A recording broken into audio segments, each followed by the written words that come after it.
தவிக ஆட்சியை கவிழ்க்க சதித்திட்டம் தீட்டியதாக பதிவு செய்யப்பட்ட வழக்கில் செந்தில் பாலாஜியும் அவரது தம்பியும் இன்று விசாரணைக்கு ஆஜராகாத நிலையில் இருவருக்கும் மீண்டும் சம்மன் அனுப்ப போலீசார் திட்டமிட்டுள்ளனர். இதுகுறித்த கூடுதல் விவரங்களோடு செய்தியாளர் கதிரவன் இணைப்பில் உள்ளார். அவரிடம் பேசலாம். கதிரவன், முழுமையான விவரங்கள் என பதிவு பண்ணலாம்.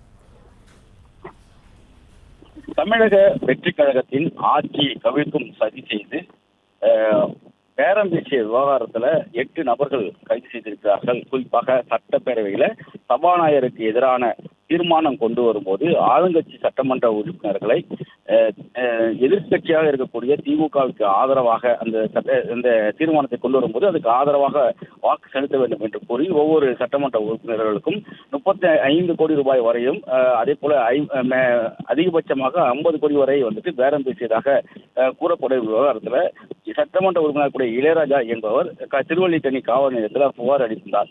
குறிப்பாக அரும்பாக்கத்தை சேர்ந்த திருநாவுக்கரசு என்ற IPDS என்ற கருத்து கணிப்பு நிறுவனத்தை நடத்தி வரக்கூடியவரும் யூடியூபருமான அவர்தான் தன்னை தொடர்பு கொண்டு தன்னை 35 கோடி வரை பேரம் பேசியதாகவும் தொடர்ச்சியாக மிரட்டல் விடுப்பது வகையில் அவர் பேசி வருவதாகவும் காவல் நிலையத்தை புகாரளித்த பேரில் வழக்கு பதிவு செய்யப்பட்டு திருச்சியை சேர்ந்த நரேஷ், சென்னை மாவட்டத்தை சேர்ந்த தியாகராஜன் அது உள்ளிட்ட 8 நபர்கள் இதுவரை கைது செய்யப்பட்டிருக்கிறார்கள்.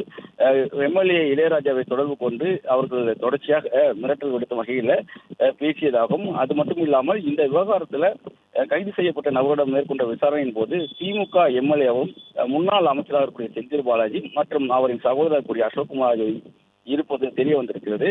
தமிழக வெற்றி கழகத்தின் ஆட்சியை கவிழ்க்க 180 கோடி வரை ஒரு கார்ப்பரேட் நிறுவனம் மூலமாக அவர்களுக்கு பணத்தை ஒதுக்கீடு செய்து அவர்கள் மூலமாக இந்த பணங்களை எல்லாம் கொடுப்பதற்கான ஏற்பாடுகளை செய்ய வந்திருப்பது விசாரணைகளை கண்டுபிடிக்கப்பட்டிருக்கிறது. இந்த வழக்கில் விசாரணைக்கு ஆஜராக கோரி முன்னாள் அமைச்சர் கூடிய செந்தில் பாலாஜி மற்றும் அவர் சகோதரர் அசோக்குமாருக்கு இன்று திருவல்லிக்கேணி காவல் நிலையத்தில் ஆஜராகி விளக்கம் அளிக்க வேண்டும் என்று சம்மனானது அவர் வீட்டில் உள்ள நேரடியாக சென்று அவர் தந்தை வேலுச்சாமி என்பவரிடம் வழங்கியிருக்கிறது. அதே போல இந்த முன்னாள் அமைச்சர்கள் செந்தில் பாலாஜி மற்றும் அவர் சகோதரர் வெளிநாடுகளுக்கு தப்பி செல்லாத வகையில் லுக் அவுட் நோட்டீஸ் பிறப்பிக்கப்பட்டிருந்தது. இன்று 10:30 மணிக்கு அவர்கள் ஆஜராவார்கள் என்று எதிர்பார்க்கப்பட்ட நிலையில இருவருமே காவல் நிலையத்தில் ஆஜராகவில்லை. இந்த நிலையில்தான் இது குறித்து காவல்துறையில ஒரு விளக்கமானது அளிக்கப்பட்டிருக்கிறது. சட்டப்பூர்வமான நடவடிக்கைகளை அடுத்த கட்ட நடவடிக்கைகளை நாங்கள் மேற்கொள்ள என்றும் சம்மனானது அடுத்த கட்டமாக அவருக்கு வழங்கப்பட இருப்பதாகவும் தெரிவிக்கப்பட்டிருக்கிறது.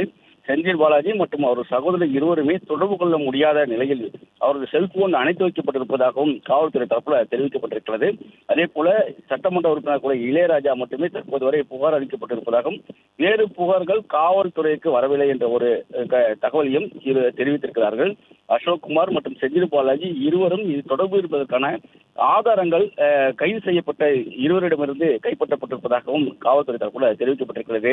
ஆடியோ ஆதாரங்கள், வாட்ஸ்அப் சாட்டுகள், அதே போல வங்கி பரிவர்த்தனைகள் போன்றவற்றெல்லாம் கைப்பற்றியிருப்பதாகவும் அதன் அடிப்படையிலே அசோக்குமாரின் பெயர் முதல் தகவல் சேர்க்கப்பட்டிருக்கிற நிலையில செந்தில் பாலாஜிக்கும் இது தொடர்பு தெரிய வந்து அவரை விசாரித்து அவரது பெயரையும் இந்த முதல் தகவலுக்கு சேர்ப்பதற்கான ஆலோசனைகளை மேற்கொள்ளப்பட்டு வருவதாகவும் காவல்துறை தரப்புல தெரிவிக்கப்பட்டிருக்கிறது.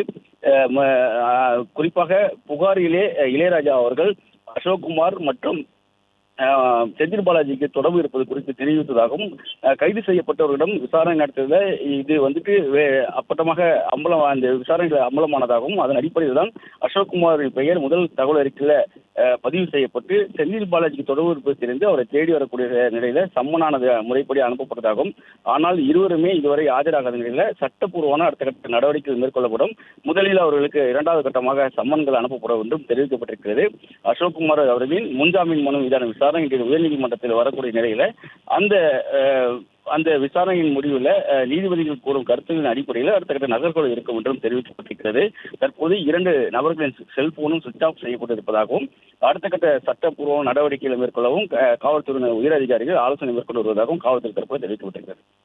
பிளே ஸ்டோர் மற்றும் ஆப் ஸ்டோரில் இருந்து பாலிமர் செயலியை QR கோடு மூலம் பதிவிறக்கம் செய்யுங்கள். செய்திகளை உடனுக்குடன் பெறுங்கள்.